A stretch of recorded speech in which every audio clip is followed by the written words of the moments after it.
So what's up mga free? What's up?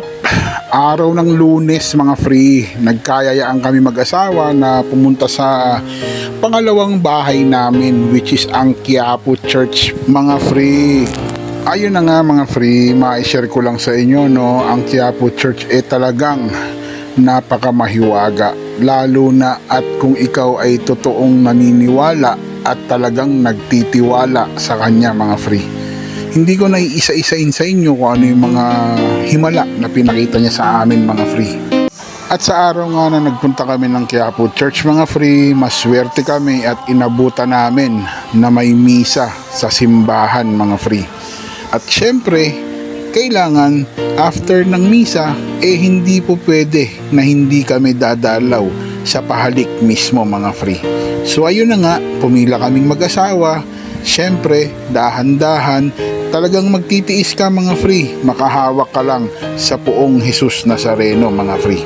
Alam mo yung sinasabi ko mga free, iba talaga yung pakiramdam ng mismong araw na yun na mahawakan mo kahit ang paalang ng Jesus Nazareno mga free. Hindi ko naman sa nilalahat wala akong gustong iparating, wala rin akong gustong ibig sabihin, basta ang akin ang sarili kong pananaw mga free.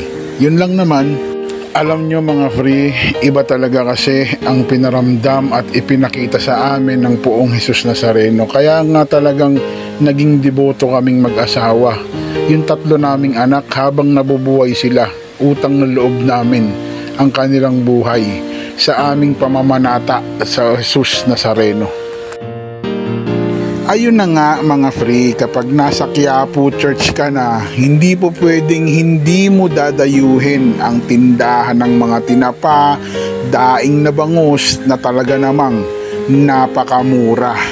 At syempre mga free, dito nyo rin makikita ang tindahan ng mga dilis, tuyo, daing, honeybee, at mga sariwang sugpo at marami pang iba mga free. At sa aming pamimili, isa lang ang pumukaw ng aking atensyon mga free. May nagtitinda rito siling labuyo. At take note mga free, free taste. Kita nyo naman mga free, di ba? Bumili ka na, pero kung duda ka, pwede mong tikman. 10 piso lang ang tumpok mga free. At sa aming pag-iikot mga free, bigla kami nagutom mag-asawa. So dinala ako ng aking asawa sa kinakainan nila ng malaking siomay mga free. 50 pesos, 5 piraso. Hindi ka nalugi. Kita nyo naman kung gaano kasarap ang siomay. Sa halagang 10 piso mga free, sulit na sulit ka na. Kaya ano pang inaantay nyo mga free? Tara na, kain na na!